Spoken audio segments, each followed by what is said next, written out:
मोकामा तो अभी झांकी है, पूरा का पूरा कुढ़न्नी अभी बाकी है। तेजस्वी यादव ने जो A to Z बनाया और जो भूमाई समीकरण बनाया गया, तो ये जो दही चूड़ा जो तेजस्वी यादव कहते कि फेटा रहा है अभी, तो फेटा रहा है कि अभी फेटा गया? फेटाइए ना रहा है, बोझा में भी फेटाया, मोकामा में भी फेटाया।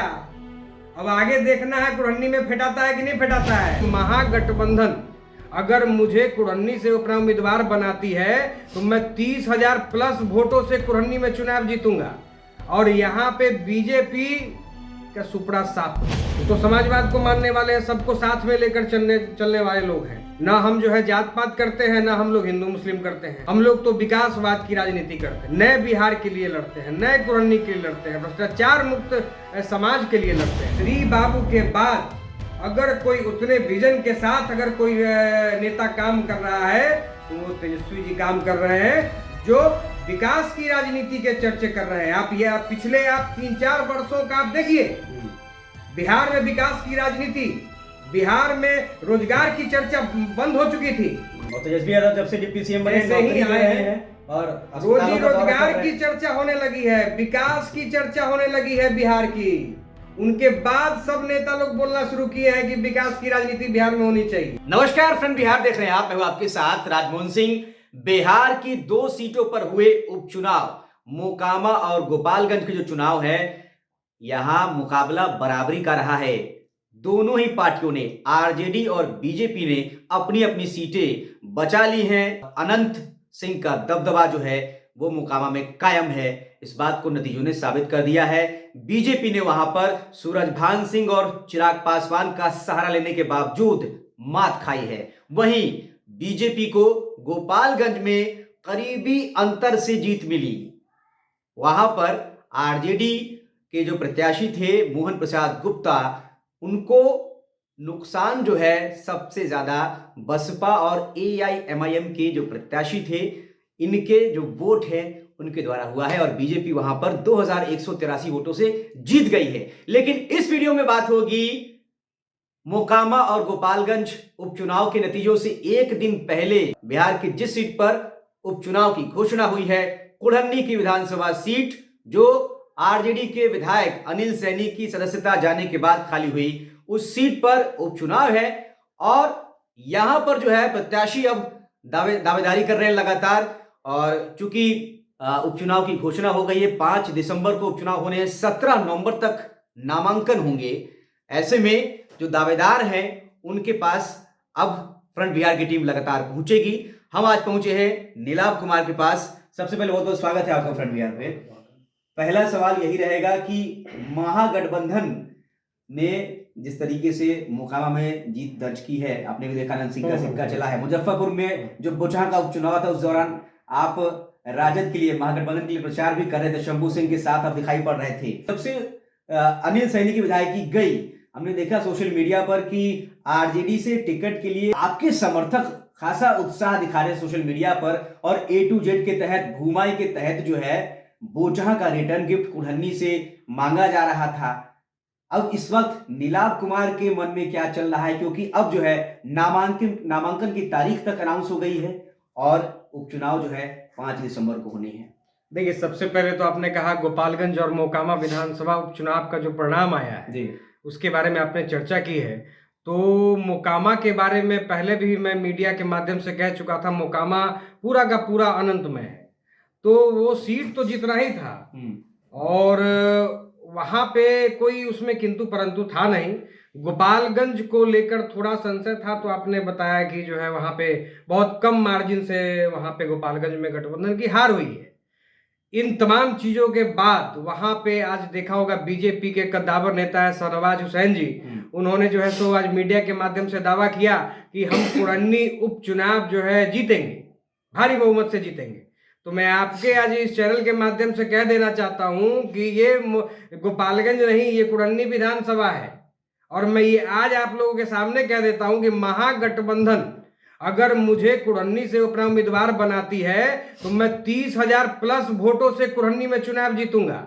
और यहाँ पे बीजेपी का सुपड़ा साफ हो जाएगा। और कुढ़न्नी में ही सुपड़ा साफ नहीं होगा, वो मुजफ्फरपुर जिला में वो आखिरी कील हो जाएगा। बीजेपी के लिए। नीलाभ कुमार कुढ़न्नी में समाजवाद की जोत जगाने वाले साधु बाबू के पोते हैं। 4 बार के विधायक स्वर्गीय साधु शरण शाही की विरासत को आप संभाल रहे हैं। आपकी महागठबंधन से उम्मीदवारी की चर्चा जोर शोर से है, इसमें कितनी सत्यता है ये बताइए। देखिए, मैं पहले भी कह चुका हूं कि मेरे समाजवाद के विचारधारा से प्रेरित अगर किसी भी पार्टी से, गठबंधन से अगर मुझे उम्मीदवार बनाया जाता है तो मैं बिल्कुल लड़ूंगा चुनाव, और सीना ठोक के चुनाव लड़ूंगा भी और जीतूंगा भी। मैं तो ये बार बार कह रहा हूं भाई, हम तो समाजवाद को मानने वाले हैं, सबको साथ में लेकर चलने वाले लोग हैं। ना हम जो है जात पात करते हैं, ना हम लोग हिंदू मुस्लिम करते हैं। हम लोग तो विकासवाद की राजनीति करते हैं, युवाओं को प्रेरित करने का काम करते हैं, नए बिहार के लिए लड़ते हैं, नए कुरन्नी के लिए लड़ते हैं, भ्रष्टाचार मुक्त समाज के लिए लड़ते हैं। तो हम लोग नए सोच के, नए विचारधारा के लोग हैं। हम लोग गणेश परिक्रमा वाले लोग नहीं हैं। हम लोग जमीनी लोग हैं, जमीन पर लड़ने वाले लोग हैं, जनता के हक हुकूक के लिए आवाज उठाने वाले लोग हैं। तो मेरा मानना है कि हम जैसे लोगों को, नौजवानों को, सभी दल को मौका देना चाहिए। मौका पिछली बार जो है आप निर्दलीय प्रत्याशी के तौर पर चुनावी मैदान में उतरे थे, लेकिन नामांकन खारिज हो गया था। जो राजनीति होती है वो किस तरीके से जो करवट लेती है उसका कोई ठिकाना नहीं रहता है। लगातार इसमें दोस्ती और दुश्मनी बदलती रहती है, संभावनाओं का खेल है। अब संभावनाएं किस ओर इशारा कर रही है? अगर टिकट नहीं मिलता है तब नीलाभ कुमार जो है, अगर महागठबंधन की किसी पार्टी से टिकट न मिला, फिर नीलाभ कुमार के पास क्या विकल्प बचेंगे? इनके बारे में भी क्या सोचने लगे हैं? देखिए, एक विकल्प तो साफ है, सभी उम्मीदवारों के लिए एक विकल्प तो है ना कि वो निर्दलीय चुनाव लड़ेंगे। तो परिस्थिति को देखा जाएगा, फिर जनता जनार्दन का जो आदेश होगा वो मेरे लिए सर्वमान्य हो। जनता कहेगी कि आपको लड़ना है तो लड़ेंगे, जनता कहेगी नहीं लड़ना है तो नहीं लड़ेंगे। इस बीच में जो है एक चीज और हुई, अनिल सैनी जिनकी विधायकी गई, उनसे आपके भी करीबी संबंध हमने देखा है कि आप लोग जब भी कोई आयोजन करते हैं तो वहां पर पहुंचते थे अनिल सैनी जी। तो अनिल सैनी की विधायकी गई, उन पर लगा भ्रष्टाचार का आरोप, और वो जो है विधानसभा अध्यक्ष से मिलते हैं, यहाँ मुजफ्फरपुर में प्रेस कॉन्फ्रेंस भी करते हैं, बताते हैं कि सीबीआई ने जो है गलत किया है। अनिल सैनी की जिस तरीके से विधायकी गई है, कहीं ना कहीं इसको कुढ़न्नी के अपमान से जोड़ा जा रहा है भाजपा के द्वारा। आप क्या सोचते हैं? नहीं, कुढ़न्नी के इसमें अपमान की बात कहाँ है? इसमें कुढ़न्नी के अपमान से अगर बीजेपी इसको जोड़ रही है तो इसका कोई औचित्य नहीं है। कुढ़न्नी का मान सम्मान अगर रखना ही था तो इससे पहले बीजेपी के ही विधायक थे ना, तो उन्होंने कितना मान सम्मान बचा लिया कुढ़न्नी का। कहने को बहुत सारे चुनाव आ गया है, बहुत सारे मुद्दे आ जाएंगे इसमें। कुढ़न्नी उनके कार्यकाल में कौन सा भ्रष्टाचार मुक्त हो गया था? उनके कार्यकाल में कौन सा जो है ब्लॉक भ्रष्टाचार मुक्त हो गया था? तो मुद्दे बहुत सारे आ जाएंगे फिर निकल के। मान सम्मान से जोड़ने की बात नहीं हो रही है, वो न्यायालय का जो है सो वो मुद्दा है। वो माननीय उच्च न्यायालय उसमें क्या करती है वो न्यायालय का मामला है, इसमें मेरा कुछ कहना उचित नहीं हो। ये साल भर के भीतर जो है दूसरा उपचुनाव मुजफ्फरपुर में होने जा रहा है।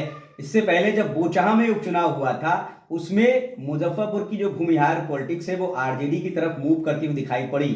क्या बोचहा का रिटर्न गिफ्ट मांग रहे हैं मुजफ्फरपुर के भूमिहार कुढ़न्नी में मांग रहे हैं क्या? देखिए, मोकामा का तो आज रिजल्ट आया है। मोकामा में प्रचंड जीत हुई है गठबंधन की वहां पे। तो मोकामा तो अभी झांकी है, पूरा का पूरा कुढ़न्नी अभी बाकी है। अभी तो आपको बहुत कुछ राजनीतिक प्रयोग अभी बिहार के राजनीति में आपको देखने मिलेंगे।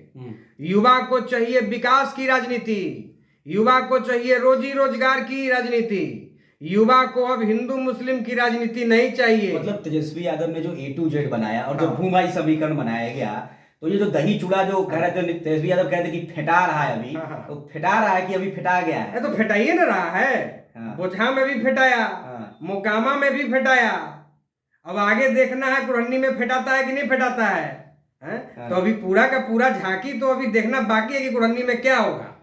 और सबसे बड़ी बात एक बात और आपको बता देना चाहता हूं कि आज के वर्तमान परिदृश्य में A to Z लोगों को जिस तरीके से तेजस्वी जी लेकर चल रहे हैं, श्री बाबू के बाद अगर कोई उतने विजन के साथ अगर कोई नेता काम कर रहा है तो वो तेजस्वी जी काम कर रहे हैं, जो विकास की राजनीति के चर्चे कर रहे हैं। आप पिछले 3-4 वर्षों का आप देखिए, बिहार में विकास की राजनीति, बिहार में रोजगार की चर्चा बंद हो चुकी थी। और तेजस्वी यादव जब से डिप्टी सीएम बने ही आए हैं और रोजगार की चर्चा होने लगी है, विकास की चर्चा होने लगी है बिहार की। उनके बाद सब नेता लोग बोलना शुरू किए हैं कि विकास की राजनीति बिहार में होनी चाहिए। तो बिल्कुल ये स्वागत योग्य पहल है, और मैं एक युवा हूं, एक युवा नेता होने के नाते मैं उनके इस पहल का बिल्कुल मैं स्वागत करता हूं।